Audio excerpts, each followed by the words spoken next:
வணக்கம் நண்பர்களே, இது போன ஞாயிற்றுக்கிழமை எடுத்த காணொலி. ஞாயிற்றுக்கிழமைன்றனால இன்னைக்கு நாள் கொஞ்சம் சுலபம் தான். நம்ம பாய்ஸ்லாம் வெளில போலாம்னு ஒரு பிளான் போட்டாங்க. போட்ட உடனே வண்டி பஞ்சரு. சரி, நம்மளும் பெங்களூர் வந்ததுலேருந்து வேலை இருந்துட்டோம், கொஞ்சம் இலைப்பாறலாம்னு சொல்லி ஃபீனிக்ஸ் மால் ஆஃப் ஏஷியாவுக்கு கிரிட்டு கிளம்பியாச்சு.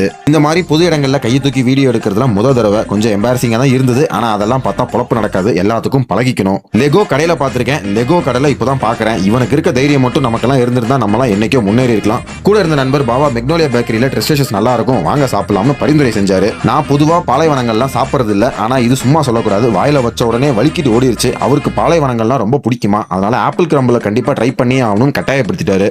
இதெல்லாம் சாப்பிட்டு எவனாவது சோறு சாப்பிடுவானா? நாங்க சாப்பிடுவோம். அப்படியே அங்க இருந்த உணவு நீதிமன்றத்தில் கலிபோர்னியா பொருட்டை வாங்கி சாப்பிடும் போது தான் பாபா ஒன்று சொன்னாரு. சர்ச் ஸ்ட்ரீட்ல சாம்சங்கோட அனுபவ மையம் இருக்கு, அங்க போலாம் அப்படின்னு. வேற ஒன்றும் இல்லை, பாபா லோக்கல் கை, அதனால தான்.